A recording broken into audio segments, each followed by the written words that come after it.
محترم ناظرین، السلام علیکم ورحمۃ اللہ وبرکاتہ۔ آئیے آج کے اس درس میں جانیں گے کہ کیا امام کو لقمہ دینے سے سجدہ سہو واجب ہو جاتا ہے۔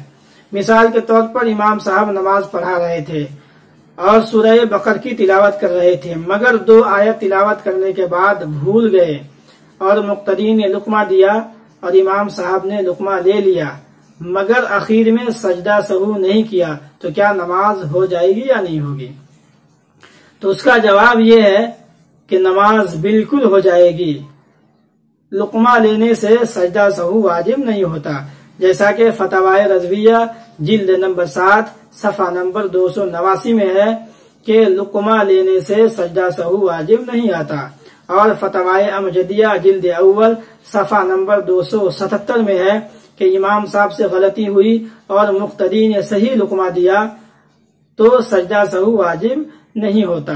تو اس سے واضح طور پہ پتہ یہ چلتا ہے کہ لقمہ لینے سے سجدہ سہو واجب نہیں ہوتا ہے، ہماری نماز بالکل ہو جائے گی۔ واللہ ورسولہ اعلم بالصواب۔